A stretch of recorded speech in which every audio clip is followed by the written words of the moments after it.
자, 우리가 지난 시간에요, 로크의 자연 상태가 어떤 상태인지 한번 알아봤는데요. 한번 정리 한번 해볼게요. 로크 아저씨가 자연 상태를 어떻게 봤는지. 이 자연 상태를 이야기하면서 로크 아저씨가 자연법에 대해서 이야기했죠. 그러니까 홉스 아저씨처럼 로크 아저씨도 자연 상태에서는 뭐가 있다? 자연법이 있다라고 이야기하죠. 자연 상태에서는. 자, 자연 상태에서는 자연법이 있는데 이 자연법은 뭘 한다고 했죠? 뭘 추구한다고 했죠? 목적이. 자연법의 목적은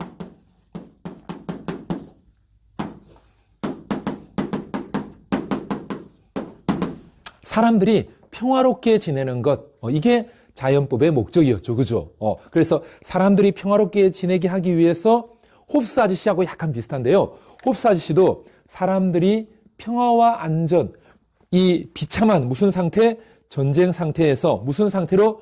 평화의 상태로 가게 하기 위해서 그걸 사람들이 평화롭고 안전하고 방위가 잘 지켜지는 그런 상태가 되기를 원하시는 누구? 하나님이 사람들에게 자연법을 주셨다라고 누가? 홉스 아저씨가 이야기하죠. 그죠? 그래서 하나님이 주신 자연법을 뭘 통해서? 이성을 통해서 발견하는 거죠. 그 자연법을 발견해가지고 그 자연법을 지켜나가는데, 물론 그렇게 해서 홉스 아저씨는 그 자연법이 하나님이 만드신 건데, 그래서 이성이 발견한 계율이다. 프리셉트 또는 일반적인 원칙이다. 제너럴 룰이라고 이야기하는데요. 또 규약이라고도 하죠. 아티컬이라고 표현하는데, 규약, 이렇게 평화로 나아가는 규약, 이렇게도 표현하는데요. 그걸 또 홉스 아저씨는 이 자연법은 이성의 명령이다. 인간 이성이 발견했다라고도 이야기하고 또 인간 이성의 명령이다라고 표현하는데요. 로크 아저씨도 조금 비슷합니다. 로크 아저씨도 이 자연법을 이야기할 때 자연법이 목적, 인간의 평화를 목적으로 한다는 것이죠. 그런데 이 인간의 평화를 목적으로 하는 이 자연법을 이야기하면서 이 자연법이요, 바로 뭐다? 이성이다. 인간의 이성이 바로 자연법이다. 자연법은 인간의 이성에 해당한다라고 이야기를 하더라는 거죠. 그리고 또 뭐라고 이야기하느냐면요, 요거를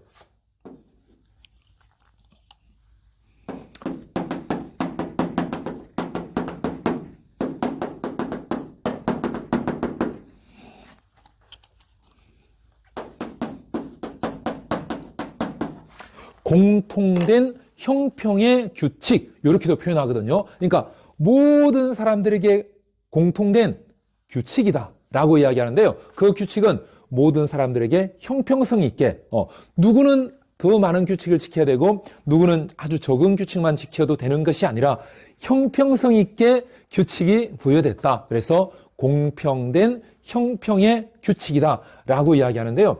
이 공통된 형평의 규칙, 이것을 누가 이 규칙을 사람에게 부여해 주셨다? 바로 하나님이 사람들에게 이렇게 공통된 형평의 규칙을 부여해 주셨다. 하나님이 부여해 주신 것이다. 그런 점에서 홉스 아저씨도 사람들을 평화와 안전의 상태로 가게 하기 위해서 하나님이 자연법을 만들어 주셨다라고 이야기를 하고, 로크 아저씨 그 종교가 퓨리타니즘, 청교도였죠. 그죠? 프로테스탄트의 하나인 신교, 개신교의 하나인 퓨리타니즘, 청교도였죠. 아주 청결하고 도덕적인 삶을 중시하는, 그래서 하나님을 믿는 그 믿음을 가지고 일상생활에서도 도덕적으로 아주 깨끗하고 술 마시지 않고 또 극장 같은 데 가서 이렇게 막 놀고 가요 부르고 이런 거 다 안 하는 거죠. 너무너무 기도하고 성경 말씀 보고 노래 부르면 매일 찬양하고, 이런 정말 하나님 앞에서 경건하게 살려고 하는 사람들이 퓨리타니즘. 그래서 영국에서 막 박해를 받아가지고 그 아메리카로 그 순례선을 타고 종교의 자유를 찾아서 아메리카로 갔던 분들, 이분들이 바로 퓨리타니즘이었죠. 그죠? 그래서 하나님이 이런 공통된 형평의 규칙인 자연법을 사람들에게 주셨다. 이렇게 보는 거죠. 그래서 이 자연법은 평화를 목적으로 하고요. 그리고 사람들이 잘 보존되는 것. 사람들이 없애지는 것이 아니라, 사람들이 죽어서 없어지는 것이 아니라 사람들이 잘 보존되는 것, 이것을 자연법이 목적으로 추구하죠. 그리고 이런 평화와 보존을 하기 위해서는 이 평화와 보존을 해치는 것을 막아야 된다. 이렇게 로크 아저씨는 보는 거죠. 이 평화와 보존을 막는 것, 그것이 바로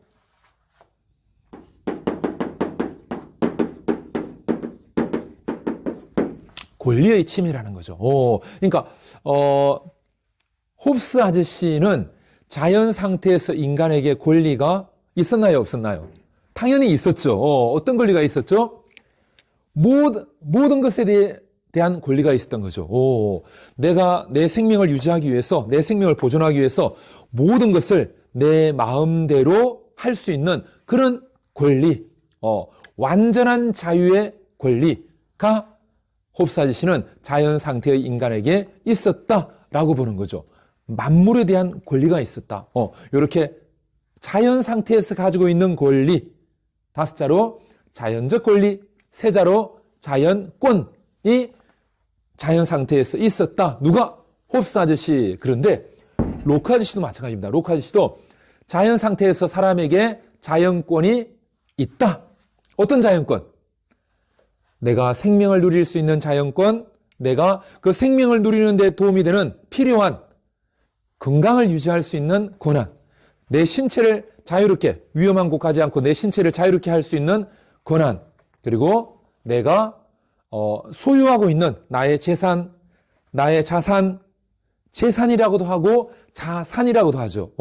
프라펠티라고 홉스가 이야기하기도 하고, 재산, 자산, 소유물, 소유권이라는 표현을 프라펠티라는 표현을 쓰기도 하고, 프로프라이어티라는 단어를 쓰기도 하거든요. 프라펠티, 프로프라이어티라는 단어를 쓰기도 하는데, 다 재산, 자산, 소유물, 소유권, 소유, 이렇게 번역을 이제 하는 단어들이거든요. 자, 이런 것들이 자신의 생명을 유지하기 위해서, 생명권을 위해서 가져야 될 권리다. 그래서 홉스 아저씨가 볼 때는 이 권리, 이것이 자연적으로 가지고 있는 자연권이죠. 그 자연권의 가장 대표적인 것이 나의 생명을 보존할 수 있는 권리. 그리고 이 생명을 보존하기 위해서 필요한 나의 건강을 유지할 수 있는 권리, 나의 신체를 내가 자유롭게 움직일 수 있는 권리, 나의 자유, 그리고 내 소유물, 나의 소유물을 내가 자유롭게 내가 처분할 수 있고, 내 소유물을 내가 자유롭게 사용할 수 있는 권리, 이런 것들이 내 생명권을, 생명의 권리를 지키기 위해서 이런 권리들도 필요하다라고 보고요. 이런 것들이 자연의 권리, 자연권이다라고 보는데요. 이런 자연권이 침해되면, 이런 자연권이 침해되면, 생명권이 침해되면 당연히 평화가 없겠죠. 당연히 내가 보존되기가 어렵겠죠. 그래서 생명권, 자유권, 소유권, 그리고 신체권, 건강권, 이런 권리, 자연권을 잘 보존할 때 내가 평화를 이룰 수 있다라고 보는데요. 그래서 내가 평화와 보존이 되는 것을 방해하는 이 권리 침해, 요것을 하지 못하도록 해야 된다라고 보는 거죠. 그리고 또 이 권리 침해와 함께 해악을 끼치는 것, 해악을 끼치면 보존되기가 어렵겠죠. 평화를 이루기가 어렵겠죠. 해악이 오면. 그렇기 때문에 권리 침해하지 못하게 하고 해악을 끼치지 못하게 해가지고 사람들이 평화롭게 잘 보존되게 해야 된다. 그러면 이 권리 침해를 하지 않게 하고 해악을 끼치지 않게 하는 것, 그것이 바로 뭐였죠? 그것이 바로 자연법이었죠. 그래서 자연법을 잘 지키면 인간의 평화, 인간의 보존이 잘 되는데 그 자연법을 어기면, 자연법을 위반하면 권리의 침해가 일어나고 사람들에게 해악을 끼치게 된다. 그래서 이 자연법의 위반을 하지 못하게, 사람들이 자연법을 위반하지 못하게 해야 된다라고 이야기하는데요. 자, 선생님이 요거 잠깐 이야기를 할게요. 로크 아저씨가 인간이 자연법의 목적인 인간의 평화, 인간의 보존을 하기 위해서는 뭐가 안 돼야 된다? 권리 침해가 안 돼야 된다라고 이야기하죠. 그죠? 그런데 이거 한번 비교 한번 해보세요. 홉스 아저씨는 자연 상태에서는 권리 침해를 이야기하지 않았죠. 홉스 아저씨는 권리 침해라는 것은 언제? 권리 침해는 한마디로 뭐다? 유죄인 불의가 인조리, 권리 침해다. 이렇게 이야기했죠. 홉스 아저씨. 인조리, 권리 침해라는 것은 불의한 것, 죄를 범하는 것, 죄가 있는 것, 유죄, 불의한 유죄인 불의가 인조리, 권리의 침해다라고 했는데요. 그러면 그 불의는 뭐였죠? 신의 계약을 위반하는 것. 그게 불의였죠. 근데 신의 계약의 위반이 불인데 어떤 신의 계약? 유효한 신의 계약의 위반. 이게 불의였죠. 그러면 유효한 신의 계약이 되기 위해서는 뭐가 수립돼야 되는 거죠? 국가가 수립돼야 되는 거죠. 국가가 수립될 때 그 국가를 통해서 신의 계약을 위반한 사람들을 처벌할 때 사람들이 그 처벌이 두려워서 신의 계약을 지키게 되죠. 그때 신의 계약은 유효한 신의 계약이 된다. 그 유효한 신의 계약을 어기면 불법. 그 불의와 불법이 홉스 아저씨가 볼 때는 뭐다? 바로 권리의 침해다. 자, 그러면 자연 상태에서는 사람들이 무슨 권리? 아까 무슨 자연권? 모든 것에 대한 권리가 있었죠. 뭐에 대한 권리? 만물에 대한 권리가 있었죠. 만물에 대해서 사람들이 다 권리를 지니기 때문에 권리 침해 이런 게 없다는 거죠. 왜? 그 사람의 권리이기 때문에. 야, 왜 내 거 가져가? 내 권리 침해하지 마. 아니, 내 건데. 야, 왜 내 거 가져가는 거야? 왜 내 분표를 왜 가져가? 내 권리 침해하지 마. 야, 나 만물에 대한 권리 가지고 있어? 나 그 권리 침해한 거 아니야. 내가 그 권리 가지고 있기 때문에. 그래서 자연 상태에서는 모든 사람들이 모든 것에 대한 권리를 지니고 있기 때문에 권리 침해를 할 수가 없다는 것이죠. 권리 침해는 국가가 수립되고 신의 계약을 내가 만물에 대한 권리를 뭐 한다는? 포기한다는, 만물에 대한 권리를 양도한다는 그 신의 계약을 준수해야 되는데 그 신의 계약을 위반했을 때, 그것이 뭐가 된다? 불의가 된다. 그 불의가 바로 권리 침해가 되는 거죠. 그래서 권리 침해는 홉스 아저씨가 볼 때는 국가가 수립되어야 권리 침해가 형성이 되는 거죠. 권리 침해라는 것이 그 말이 성립될 수가 있는 것이죠. 그런데 누구는 로크 아저씨는 아니라는 거죠. 무슨 상태에서도, 자연 상태에서도 인간이 가지고 있는 자연권, 어떤 자연권? 생명권, 그리고 그 생명권을 유지하기 위한 건강권, 신체권, 자유권, 소유권, 이런 권리들을 뭐 할 수 있다? 침해할 수 있다. 그 침해하는 것이 바로 뭐의 위반? 자연법을 위반하는 것이다. 자연법은 다른 사람이 가지고 있는 이 자연권, 이 권리들을 침해하지 않아서 그 사람의 평화가 잘 유지되고 그 사람이 잘 보존되게 하는 것, 그것이 자연법의 목적이다. 이렇게 권리 침해에 대해서 홉스 아저씨의 이야기와 로크 아저씨의 이야기가 약간 다르다는 거. 홉스 아저씨 권리 침해, 유효한 신의 계약의 위반, 불의, 국가가 수립될 때 이야기되는 것. 로크 아저씨, 자연 상태에서도 인간의 자연권을 침해할 수 있다. 이렇게 구분해서 기억해두면 되겠습니다. 그래서 이 자연법을 위반하지 못하게 하기 위해서 뭐가 필요하다? 위반자에 대한 처벌이 필요하다고 했죠. 그 위반자를 처벌하는 것, 이거를 로크 아저씨는 뭐라고 이야기하냐면 합법적으로 해악을 주는 것이다 라고 표현합니다. 합법적으로 해악을 주는 것, 이게 처벌이다. 그러니까 자연 상태에서도 이 자연법을 위반한 사람들에게 처벌하는 것, 이것은 합법적이라고 보는 거죠. 로크 아저씨는. 이거는 합법적이다. 만약에 홉스 아저씨 같은 경우는 자연법의 위반, 특히 신의 계약을 위반한 사람들, 그 위반하지 못하게 하기 위해서 그 사람들을 처벌할 수 있는 권력을 가진 무엇의 수립? 국가를 수립하는 거죠. 특히 누구? 주권자를 수립해가지고 그 신의 계약을 위반한 사람, 자연법을 위반한 사람을 처벌하는 거죠. 그러니까 자연법을 위반하지 못하게 하기 위해서 신의 계약을 준수하게 하기 위해서 홉스 아저씨는 사람들이 뭘 수립한다? 국가를 수립한다 라고 했는데 로크 아저씨는 약간 다른 입장이죠. 로크 아저씨는 자연법을 위반하지 못하게 하기 위해서 사람들이 무슨 상태에서? 자연 상태에서 누가? 모든 사람들이 자연법을 위반한 사람들을 뭐한다? 처벌한다는 거죠. 그 처벌은 합법이다, 불법이다?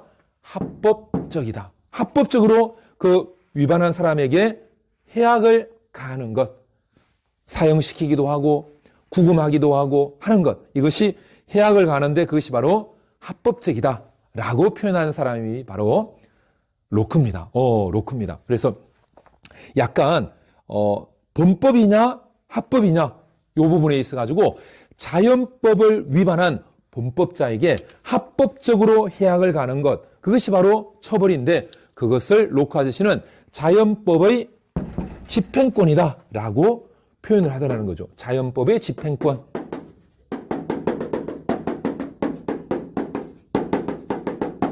그 자연법의 집행권을 누가 가진다? 모든 사람들이 가진다. 왜?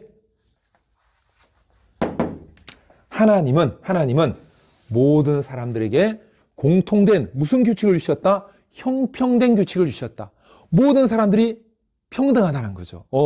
누구 한 사람만 집행권을 가지는 것이 아니라 이 사람이 가졌으면 다른 모든 사람들도 가질 때 그것이 바로 평등이고 그것이 바로 형평에 맞다라고 보는 거죠. 그래서 자연 상태에서 다른 사람들의 권리를 침해하고 다른 사람들에게 해악을 끼친 그 범법자를 처벌하는 자연법을 집행하는 권리는 누가 가진다?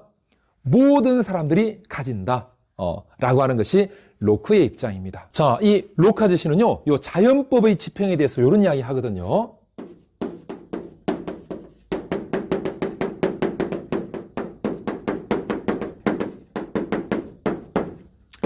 자, 사람들이 자연법을 집행할 때 막 자기 올라오는 화대로 네가 나를 무시해, 네가 나를 지나가면서 설계봤어, 어떤 격정에 의해서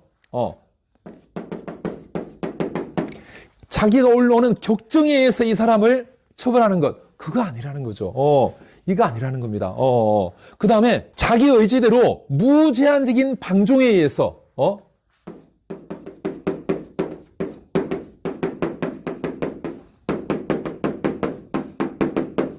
무제한적인 방종에 의해서 지나갈 때 나를 약간 어깨를 툭 쳤는데 나는 칼을 가지고 와서 이 사람을 화난다고 죽이는 그런 무제한적인 방종 아니라는 거죠.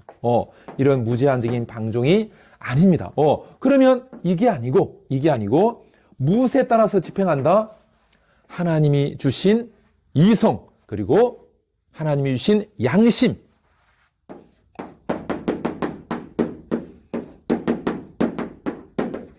하나님이 주신 이성과 그리고 양심에 따라서 그 사람이 살인을 했으면 그 살인에 맞게 사형을 하고 약간 어깨만 툭 치고 왔으면 그게 맞게 작은 벌, 그 사람이 자연법을 위반한 그 정도에 비례해서 처벌하는 거지.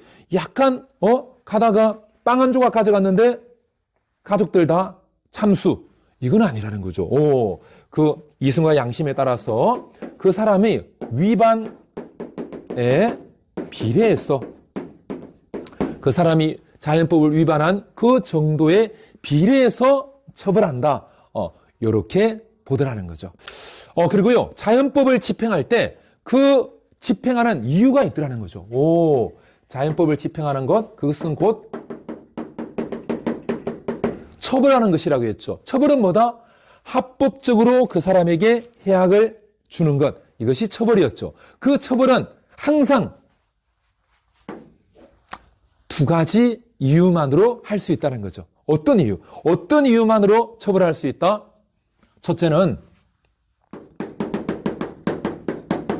그 사람이 권리를 침해한 것을 배상하도록, 배상하게 하기 위해서 그 사람을 처벌하는 거죠.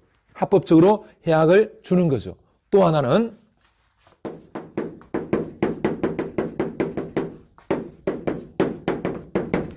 재발을 억제하는 것.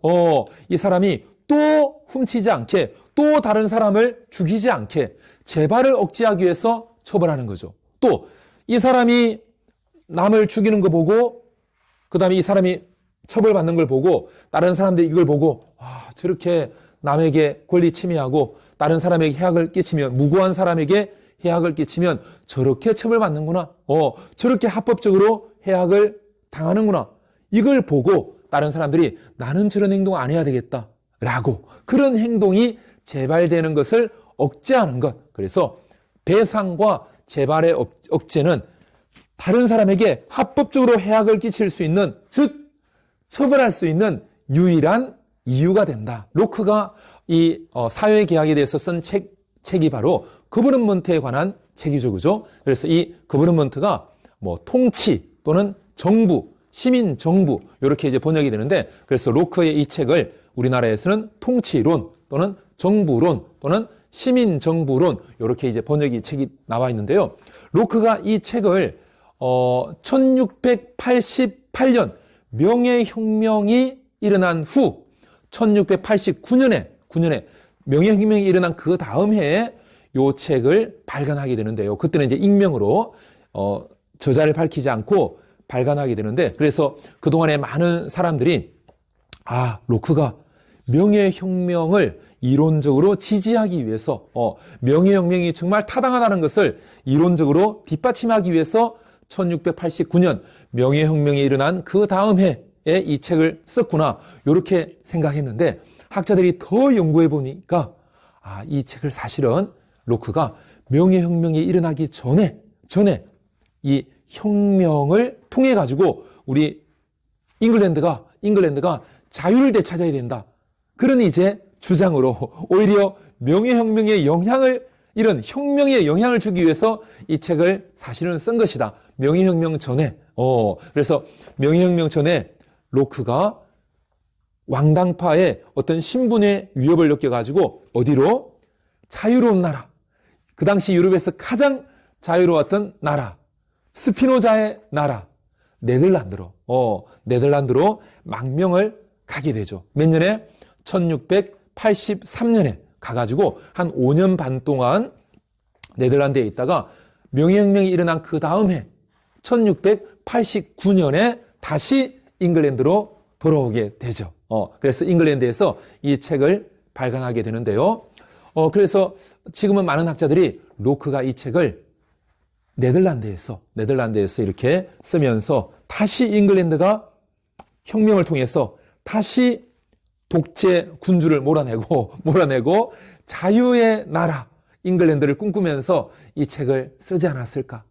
망명지에서 우리나라가 다시 자유로워져야 되는데, 이런 기대감을 가지고 이 책을 썼을 것이다, 이렇게 많은 사람들이 생각하는데요. 로크가 이 책을 쓰면서 우리가 조금 전에 이야기한 것처럼 자연 상태에서 자연법을 위반하는 사람들을 처벌하는 권리, 누구에게 있다? 모든 사람들에게 이 처벌권이 있다라고 이 책을 쓰면서 이렇게 쓰면 사람들이 그거 너무한 거 아니냐? 어떻게 모든 사람들이 처벌권을 가진다는 거냐? 모든 사람들이 자연법의 집행권을 가진다는 거냐? 그건 너무 심한 말 아니야?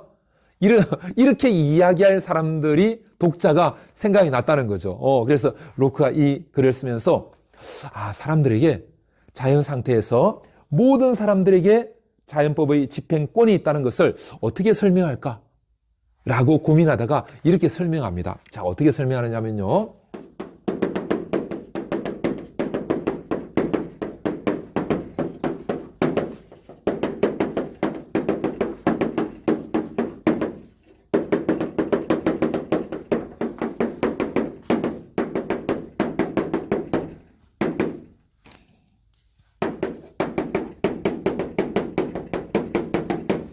자, 모든 사람들이 자연 상태에서 자연법의 집행권, 처벌권을 가지는데 그거를 이렇게 설명합니다.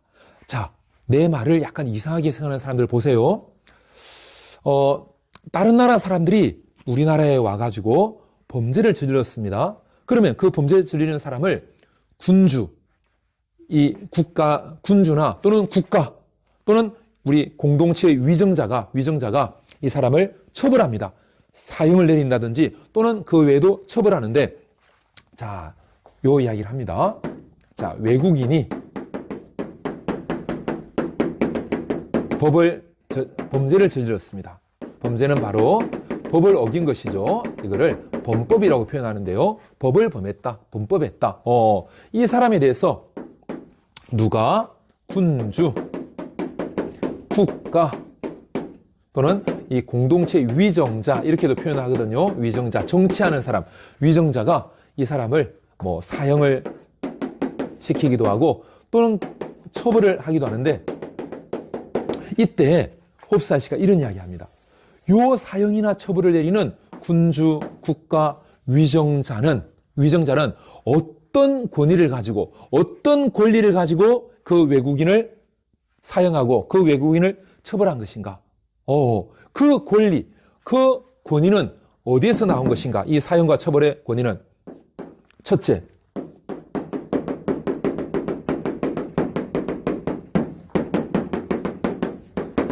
선언이 된 입법부의 어떤 제재권, 입법부가 가진 이 제재권.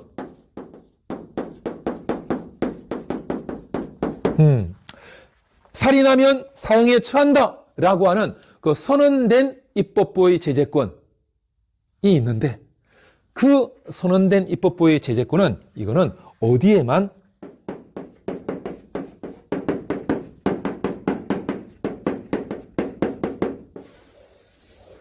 그 입법부가 있는 그 나라의 신민들, 그 나라의 백성들에게만 이 선언된 입법부의 제재권이 도둑질하지 마 하면 감옥, 살인하지 마 하면 사형, 이 제재권이 효력이 있는 것이지 누구에게는 효력이 없다?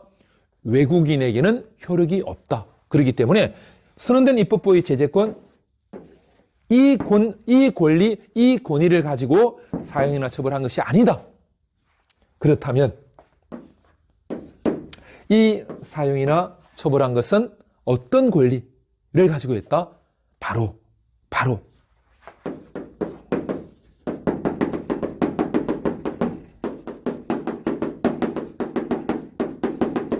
자연법의 집행권을 가지고 한 것이다. 다른 말로 처벌권을 가지고 한 것이다.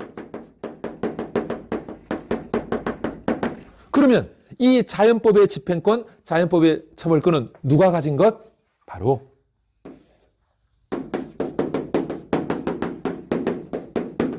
모든 사람들이 가진 어떤 상태에서, 자연 상태에서 모든 사람들이 가진 자연법 위반자에 대한 처벌권, 자연법 위반자에 대한 집행권, 그 권리를 가지고 누가? 군주가, 국가가, 위정자가, 정치하는 사람들을 위정자라고 하죠. 정치하는 사람들이 처벌한 것이다. 집행한 것이다. 그러니까 요 모든 사람 속에 누가 포함된다? 군주, 위정자가 포함된 것이다. 그러면 군주나 위정자는 다른 사람들보다 더 많은 권한을 가지고 외국인을 처벌한 것이 아니다. 단지 모든 사람들하고 똑같은 권리, 똑같은 자연법 집행권, 그것을 가지고 외국인을 사형, 처벌, 그 범죄에 비례해서 처벌한 것이다. 이렇게 이야기하더라는 거죠. 자, 이렇게 로크 아저씨가 자연 상태에서 모든 사람들이 자연법에 대한 집행권, 처벌권을 가진다라고 하는 것을 이제 설득을 하는 그런 글을 쓰는데요. 좀 설득이 되시나요? 자, 로크 아저씨는요, 요 자연법의 집행권을 이야기하면서 자, 또 이런 이야기 하거든요. 어떤 사람이 자, 범죄를 저질렀습니다. 범죄를 저질러가지고 자연법을 위반한 것이죠. 이 자연법을 위반한 사람에 대해서 이제 사람들이 이 사람에 대해서 누가 집행권을 가진다고요? 모든 사람들이. 너 살인해서 모든 사람들이 이 사람을 처벌할 수 있다는 거죠. 모든 사람들이 이 사람에 대해서 집행을 할 수 있다는 거죠. 무슨 집행? 자연법에 대한 집행권을 행사할 수 있다는 거죠.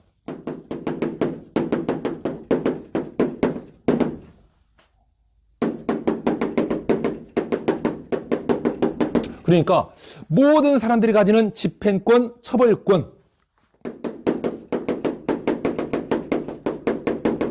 이거는요, 모든 사람들이 공통으로 가지는 거죠. 도둑질해서 모든 사람들이 이 사람을 처벌하고 이 사람을 자연법에 따라서 집행할 수 있는 권한을 가지는 거죠. 그런데 이 사람이 어떤 사람 내 돈을 1,000만 원을 훔쳐갔어요. 그러면 이 훔쳐간 도둑놈에 대해서 누가 모든 사람이 처벌권이 있죠. 집행권이 있죠. 그런데 내 돈 1,000만 원을 가져갔기 때문에 나는 특별한 권리도 가진다는 거죠.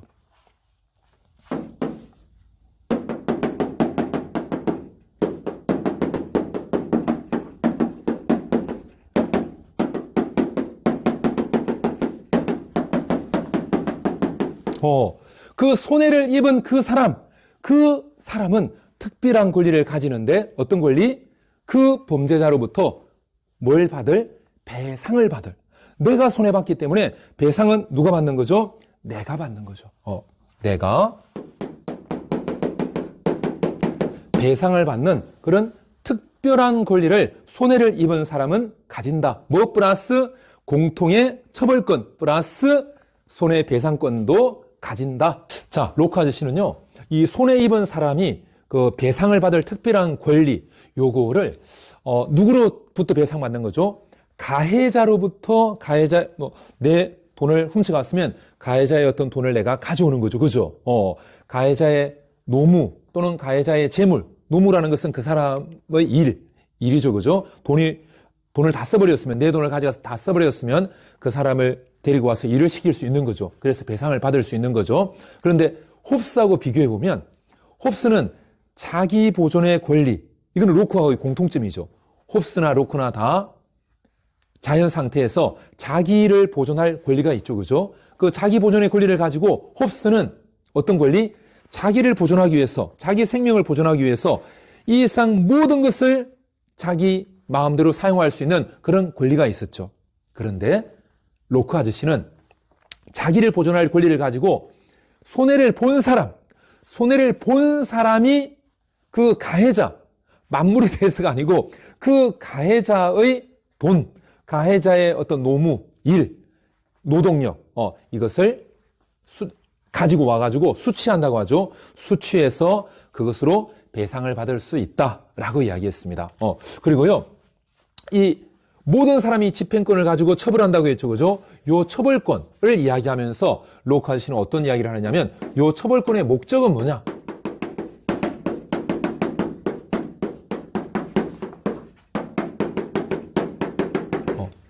처벌하는 이유는 전 인류를 보존하기 위해서 처벌하는 것이다.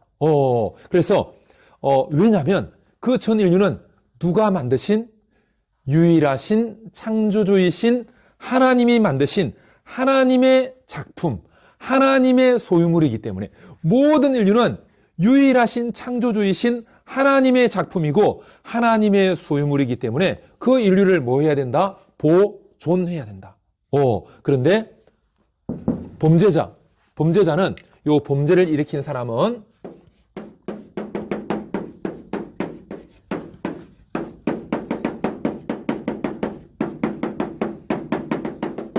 이 범죄자가 살인을 하거나 한 사람을 죽였어요. 또는 한 사람에게 폭행을 했어요. 그러면 그 한 사람을 죽이고 한 사람을 폭행한 것은 사실은 하나님이 만드신 전 인류에 대해서 전 인류에게 전쟁을 선포한 것이다. 이렇게 이야기합니다. 왜? 그 사람은 이 한 사람을 죽이고 또 다른 사람도 죽일 수 있기 때문에 누구든지 이 사람에게 죽을 수도 있기 때문에 전 인류에게 전쟁을 선포한 것이다. 그래서 자연 상태에서는 살인자를 보면 이 살인자를 뭐 할 수 있다? 죽일 수 있다. 누가? 모든 사람들이. 왜? 모든 사람들이 뭐 하기 위해서? 하나님의 작품, 하나님의 소유물인 그 인류를 보존하기 위해서 이 살인자를 죽일 수 있는 권력을 모든 사람들이 가지고 있다. 처벌권, 집행권을 모든 사람들이 가지고 있다.